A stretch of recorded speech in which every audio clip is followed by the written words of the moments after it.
Good morning students.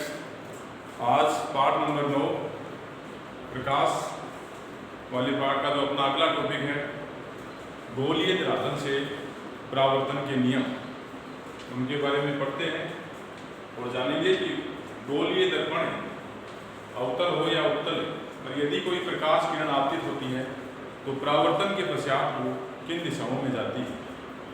उनके लिए हमें गोलीय धरातल से परावर्तन के नियम पढ़ते हैं। एक होते हैं परावर्तन के नियम, वो हमने पहले पढ़े हैं 2 नियम। अब गोलीय धरातल से परावर्तन के नियम दोनों दर्पणों के लिए पढ़ते हैं। 4 नियम हैं। सबसे पहला पॉइंट है मुख्य अक्ष के समांतर।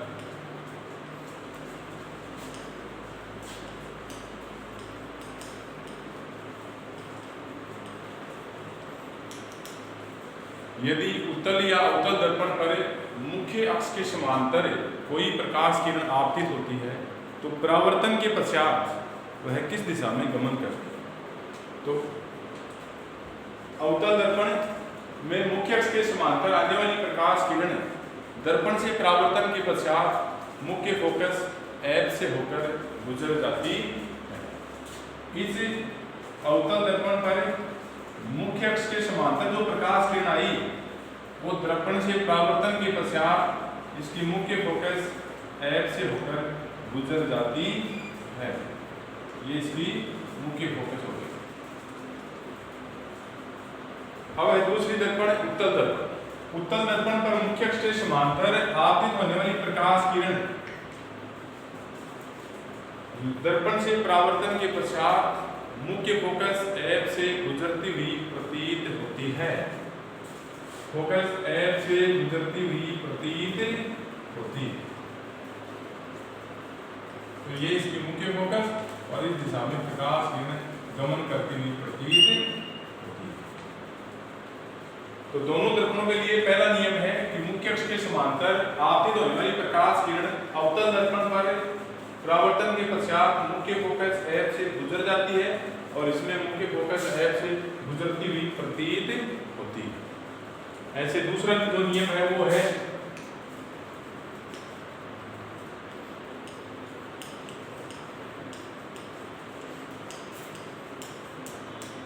मुख्य फोकस से या मुख्य फोकसीय प्रकाश किरण दोनों ही दर्पणों में आप देखेंगे। पहले अवतल दर्पण पर मुख्य फोकस F से अगर कोई प्रकाश किरण आपतित होती है, मुख्य फोकस F से यदि कोई प्रकाश किरण आपतित हो तो दर्पण से जब ये टकराए तो परावर्तन के पश्चात वापस मुख्य अक्ष के समानांतर हो जाती है।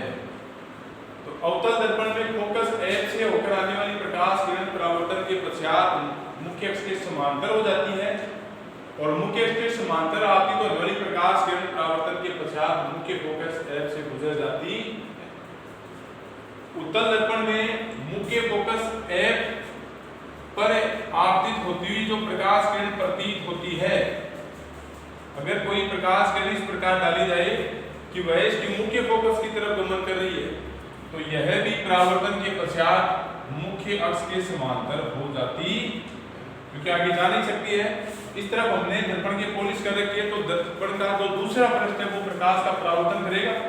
अगर कोई प्रकाश किरण फोकस F की तरह आपतित होती हुई प्रतीत होती है तो वो दर्पण से परावर्तन के पश्चात मुख्य अक्ष के समांतर हो जाती है। तीसरा अपना नियम है वक्रता केंद्र C से।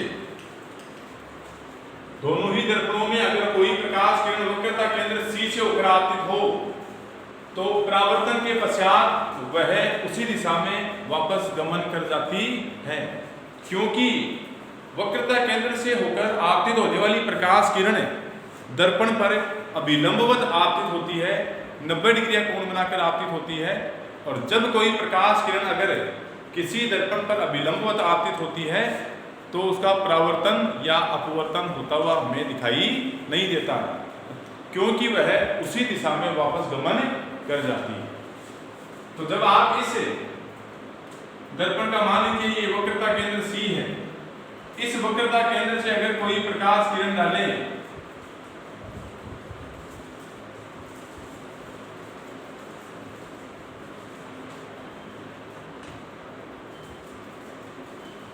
वक्रता केंद्र C से अगर कोई प्रकाश किरण इस दर्पण पर आपतित होती है तो परावर्तन के पश्चात पुनः उसी दिशा में लौट जाती है।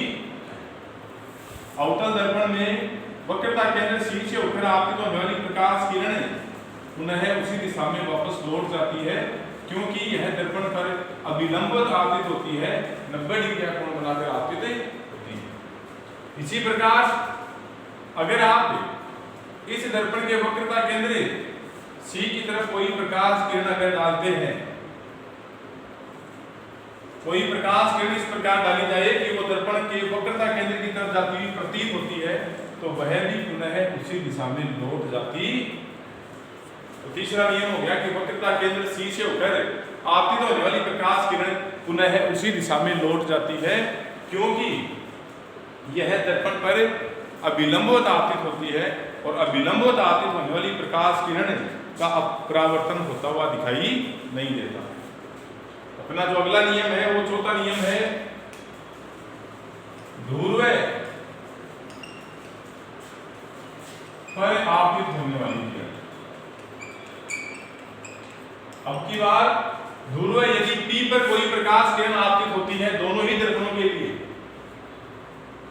तो पहले अवतल दर्पण का जो ध्रुव है, ये ध्रुव P अगर कोई प्रकाश किरण इस दर्पण के ध्रुव P पर आपतित होती है तो परावर्तन के पश्चात वह उतने ही डिग्री का कोण बनाकर तिर्यक दिशा में गमन कर जाती है। मान लीजिए यहाँ पर यह अक्ष डिग्री का कोण बनाती है, तो परावर्तन के पश्चात भी यह अक्ष डिग्री का कोण बनाकर तिर्यक दिशा में चली जाती है। इसी प्रकार उत्तल दर्पण पर यदि कोई प्रकाश किरण ध्रुव P पर अक्ष डिग्री का कोण बनाकर आपतित होती है तो परावर्तन के पश्चात इस दर्पण में भी वह प्रकाश किरण उतने ही डिग्री का कोण बनाकर वापस चली जाती है, तिर्यक दिशा में वापस चली जाती। तो गोलीय धरातल से परावर्तन के दोनों दर्पणों के लिए हमने चार जो नियम पढ़े हैं, इन नियमों के आधार पर इनसे बनने वाले वस्तु के जो प्रतिबिंब बनते हैं उनके बारे में अपन उनकी स्थिति, उनकी प्रकृति एवं आकार के बारे में अध्ययन करेंगे। दोनों ही दर्पणों के लिए अगर वस्तु को अलग अलग स्थान पर रखा जाए, दर्पण से अलग अलग दूरी पर रखी जाए, तो उसका जो प्रतिबिंब बनता है वो छोटा या बड़ा, उल्टा या सीधा, वास्तविक या आभासी किस प्रकार का बनता है, इनके बारे में देखते हैं। तो पहले पढ़ते हैं अवतल दर्पण से प्रतिबिंब निर्माण। चारों नियम ध्यान में रखना है कि कौन सी प्रकाश किरण किस दिशा से आपतित होती है और किस दिशा में वापस गमन कर जाती है। तो अवतल दर्पण से प्रतिबिंब निर्माण।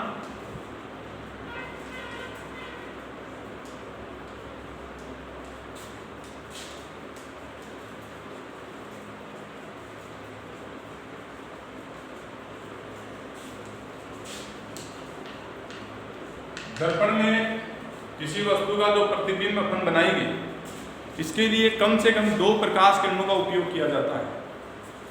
2 प्रकाश किरण दर्पण के ऊपर अभिलंबित आपतित ये अपना आपतित करेंगे, तो परावर्तन के पश्चात अगर वो दोनों आपस में मिल जाती है तो प्रतिबिंब वास्तविक होगा, और अगर नहीं मिलती है या मिलती हुई केवल प्रतीत होती है तो प्रतिबिंब आभासी होता है। अगर दर्पण से बिंब की दूरी ज़्यादा है और प्रतिबिंब पास में बनता है तो वो छोटे आकार का, और अगर दूर बनता है तो वो बड़े आकार का होता है। जो प्रतिबिंब वास्तविक होते हैं वो सदैव उल्टे होते हैं, और जो सदैव आभासी होते हैं वो सदैव सीधे प्रतिबिंब होते हैं। तो अवतल दर्पण से प्रतिबिंब बनाने के लिए हमें कोई 2 प्रकाश किरणों का उपयोग करना है। अलग अलग स्थितियों के लिए अपन अलग अलग प्रकार की चारों में से कोई 2 प्रकाश किरणों का उपयोग करते हैं। अलग अलग स्थिति दे रखी है। सबसे पहला इसके लिए पॉइंट दे रखा है, जब वस्तु, किताब के अंदर एक सारणी दे रखी है, उसमें लिखा है जब वस्तु अनंत पर हो, उत्तल दर्पण के सामने जब वस्तु अनंत पर हो, बहुत अधिक दूरी पर हो, तो उसका प्रतिबिंब कैसा बनेगा। सबसे पहले अपन ये उत्तल दर्पण बनाते हैं जिसके बाहर की तरफ पॉलिश की गई है, अंदर वाली सतह जिसमें प्रकाश का परावर्तन करे वो अवतल दर्पण। बीचों बीच से गुजरने वाली रेखा इसकी मुख्य अक्ष, ये इसका ध्रुव है। अब प्रश्न है कि जब वस्तु अनंत दूरी पर हो, हमें एक चीज याद रखनी है, दर्पण हो या लेंस, अगर उनके सामने वस्तु अनंत दूरी पर रखी हुई है, बहुत दूर है, तो उस वस्तु से आने वाली प्रकाश किरणों को दर्पण पर मुख्य अक्ष के समांतर मान लिया जाता है। तो जब वस्तु अनंत दूरी पर है, अनंत दूरी पर है, तो आपतित होने वाली प्रकाश किरणों को मुख्य अक्ष के समांतर माना जाता है। और अभी हमने पढ़ा कि पहला नियम जो है कि मुख्य अक्ष के समांतर आने वाली प्रकाश किरणें दर्पण से परावर्तन के पश्चात जिस बिंदु से गुजर जाती है वह है मुख्य फोकस F। तो ये गुजर गई मुख्य फोकस F से। दूसरी जो प्रकाश किरण, दो किरणों का उपयोग करना है, दूसरी जो प्रकाश किरण है वो भी मुख्य अक्ष के समांतर आएंगी, क्योंकि दूर से आने वाली प्रकाश किरणों को मुख्य अक्ष के समांतर मान लिया जाता है। तो ये भी परावर्तन के पश्चात फोकस F से गुजर जाती है। तो जिस बिंदु पर दो प्रकाश किरण परस्पर मिलती हैं, ये मुख्य फोकस F पर इधर से जाने वाली इधर गुजर जाती है, इधर से जाने वाली इधर गुजर जाती है, तो दोनों मुख्य फोकस F पर मिल जाती है। जब दो प्रकाश किरण परस्पर मिल जाती है तो वहां वस्तु का प्रतिबिंब बनता है। लेकिन अब जो प्रतिबिंब बना वो कहां बना, उसकी स्थिति क्या होगी, सबसे पहले हमें देखना है उसकी स्थिति।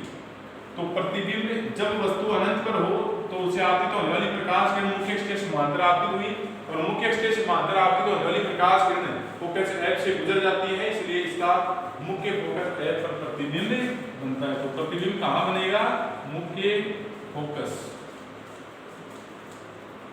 F पर, ये यहां वस्तु का प्रतिबिंब बनता है। दूसरा है इसकी प्रकृति कैसी होगी, प्रकृति यानी प्रतिबिंब में दोनों प्रकाश किरण परस्पर मिली या नहीं मिली। तो इसकी प्रकृति होगी, यहां दोनों प्रकाश किरण आपस में एक बिंदु पर मिल जाती है, अगर मिलती हैं तो प्रतिबिंब होता है वास्तविक, और जो प्रतिबिंब वास्तविक होते हैं वो सदैव होते हैं उल्टे। तो ये हो जाएगा वास्तविक एवं उल्टा। अब बताना है हमें इसका आकार, यानी प्रतिबिंब वस्तु के आकार से छोटा बनेगा या बड़ा बनेगा। तो वस्तु तो बहुत दूर से आ रही है, अनंत दूरी पर है, जबकि प्रतिबिंब मुख्य फोकस F पर बन गया, इसलिए यहाँ जो प्रतिबिंब बनता है वो बहुत ही छोटे आकार का, आप उसको बिंदुवत बोलते हैं, बिंदुवत या बहुत छोटा, बहुत छोटा प्रतिबिंब बनता है। सूर्य अनंत दूरी पर है, सूर्य का प्रकाश अगर अपन किसी दर्पण पर गिराएं और उसको एक कागज के ऊपर उसके प्रकाश को एक जगह पर केंद्रित करें, यदि वह प्रकाश कुछ समय के लिए कागज पर एकत्रित किया जाता है तो कागज का ताप बढ़ जाता है, इसलिए कई बार यह सुलगना भी प्रारंभ कर देता है। इसीलिए कहा जाता है कि सूर्य के प्रकाश को कभी भी नग्न आंखों से सीधा नहीं देखना चाहिए, क्योंकि उसमें जो प्रकाश है उसको ये दर्पण अपनी ओर केंद्रित करती है, या जैसे अपनी आंख के अंदर जो उत्तल लेंस है वो भी इन प्रकाश किरणों को केंद्रित करता है, जिसके कारण उस जगह का ताप बढ़ जाता है, जो हमारी मांसपेशियों को क्षतिग्रस्त कर सकता है। तो यहाँ जो हमने पहली स्थिति पढ़ी, जब वस्तु अनंत पर हो तो जो प्रतिबिंब बनेगा उसका किरण रेखा चित्र तो ये इस प्रकार होता है, उसकी स्थिति, प्रकृति और आकार इस प्रकार अपन लिख सकते हैं। अब स्थिति नंबर 2, दूसरी जो स्थिति हमारी है वो है जब वस्तु वक्रता केंद्र, जब वस्तु वक्रता केंद्र C से परे हो।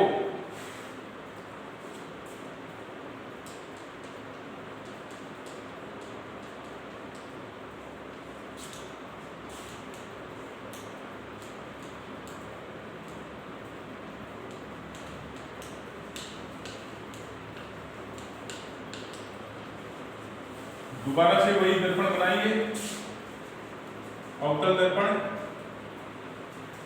बाहर की तरफ पॉलिश कर दी, बीचों बीच से गुजरने वाली रेखा इसकी मुख्य अक्ष, ये इसका ध्रुव है, और ये इसका मान लीजिए वक्रता केंद्र C। AB नाम का कोई परावर्तक पृष्ठ है। ये कह रहा है जब वस्तु वक्रता केंद्र C से परे हो, यानी दूर स्थित है। अगर वस्तु इस वक्रता केंद्र C से दूर स्थित है, मान लीजिए PQ नाम की अपने पास कोई वस्तु है, इससे कोई दो प्रकाश किरण अपन एक कागज लेंगे, इसके सामने रखा जाएगा, उसमें दो छिद्र करेंगे जिससे होकर दो प्रकाश किरण दर्पण पर आपतित होती है। इस प्रकार ये प्रायोगिक तौर पर कार्य किया जाएगा। तो मुख्य अक्ष के समांतर एक इस वस्तु से मुख्य अक्ष के समांतर जाने वाली प्रकाश किरण तो दर्पण से परावर्तन के पश्चात मुख्य फोकस F से गुजर जाती, ये इसकी मुख्य फोकस होगी। दूसरी प्रकाश किरण जो हमारे पास है वो अपन वक्रता केंद्र C से होकर आपतित करवाते हैं। अगर प्रकाश किरण वक्रता केंद्र C से होकर आपतित हो तो अभी हमने जो चौथा नियम, ये तीसरा नियम पढ़ा, वक्रता केंद्र C से होकर आपतित होने वाली प्रकाश किरण परावर्तन के पश्चात उसी दिशा में वापस लौट जाती है। वापस उसी दिशा में लौट जाए तो जिस बिंदु पर दोनों प्रकाश किरण मिली वहां वस्तु का प्रतिबिंब बन जाता है और प्रतिबिंब को P डैश और Q डैश से प्रदर्शित किया जाता है। तो अब ये जो प्रतिबिंब बना कहां पर बना, कैसा बना और आकार में छोटा है या बड़ा। तो सबसे पहले हमने दो बातें पढ़ी, मुख्य अक्ष के समांतर जाने वाली प्रकाश किरण फोकस F से गुजर जाती है। दूसरी अपन वक्रता केंद्र से भी होकर गुजार सकते हैं या फोकस F से भी आ सकती है, लेकिन दोनों ही कंडीशन में प्रकाश किरण फोकस F और वक्रता केंद्र C के बीच में मिल जाती है। तो जो प्रतिबिंब है उसकी स्थिति यानी प्रतिबिंब कहां बनता है, तो प्रतिबिंब बनेगा फोकस F व वक्रता केंद्र C के मध्य बन जाता, इन दोनों के मध्य प्रतिबिंब बनता। कैसा बना, प्रकृति इसकी प्रकृति है जब दो प्रकाश किरण परस्पर मिल जाए तो प्रतिबिंब बनेगा वो वास्तविक होता है, और जो प्रतिबिंब वास्तविक है वो सदैव उल्टा भी होता है। और तीसरी बात है आकार, क्या ये प्रतिबिंब वस्तु के आकार से छोटा बनेगा या बड़ा बनेगा। तो यहां देखिए वस्तु और ध्रुव के बीच की दूरी और वस्तु और ये प्रतिबिंब और ध्रुव के बीच की दूरी, तो ये प्रतिबिंब का आकार हो गया जी छोटा। यहाँ प्रतिबिंब छोटा है लेकिन इसको अपन इस दूरी को देखकर छोटा या बड़ा नहीं बता सकते। इसके लिए आगे अपन एक सूत्र पढ़ेंगे जिसको कहा जाता है दर्पण की आवर्धन। और आवर्धन का मान यदि 1 है तब तो बिंब और प्रतिबिंब की दूरी बराबर होगी। अगर मान लीजिए आवर्धन का मान 1 से ऊपर है, 1.12 1.13 ऐसे, तो प्रतिबिंब बड़ा बनेगा। और प्रतिबिंब अगर m का मान, आवर्धन का मान अगर छोटा है, कम है 1 से, तो प्रतिबिंब छोटा बनता है। यहाँ जो हमने दूसरी स्थिति पढ़ी उसमें ये देखा कि प्रतिबिंब फोकस है और वक्रता केंद्र C के मध्य बनता है, वास्तविक और उल्टा होता है और वस्तु के आकार से छोटा है। तीसरी स्थिति किताब के अंदर जो दे रखी है वो है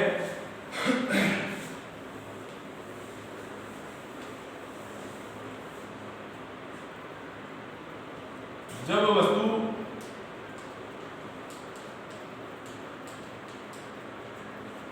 वक्रता केंद्र C पर हो, पहले वाली स्थिति की परे हो।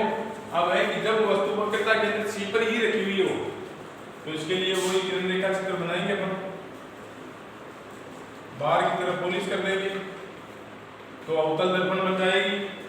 बीचों बीच से गुजरने वाली रेखा इसकी मुख्य अक्ष, ये इसका ध्रुव है और ये मान लीजिए इसका वक्रता केंद्र C।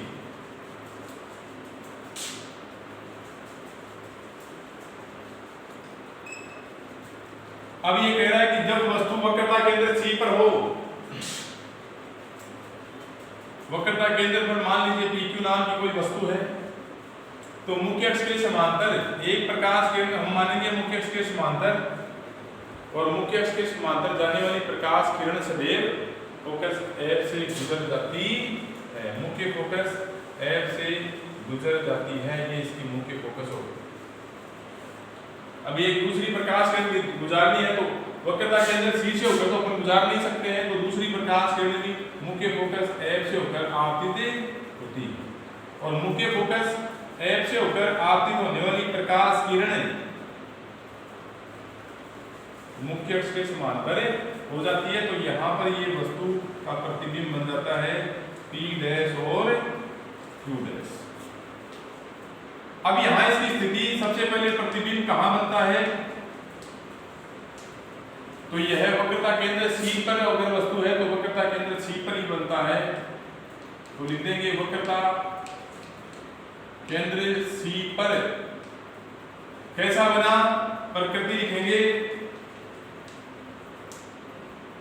वास्तविक, क्योंकि दोनों प्रकाश किरण मिल जाती हैं, तो वास्तविक और जो वास्तविक होते हैं वो सदैव उल्टे होते हैं। और इसका अगर आकार पूछा जाए तो ये दूरी भी बराबर है और ये भी बराबर है, तो वस्तु के आकार के बराबर, ये वस्तु के आकार के बराबर। ऐसे ही अगली जो स्थिति है वो अपने पास दे रखी है, वक्रता केंद्र C व मुख्य फोकस F के मध्य।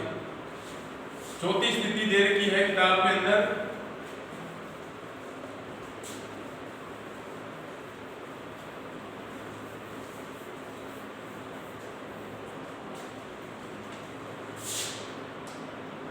वस्तु जब C व F के मध्य हो,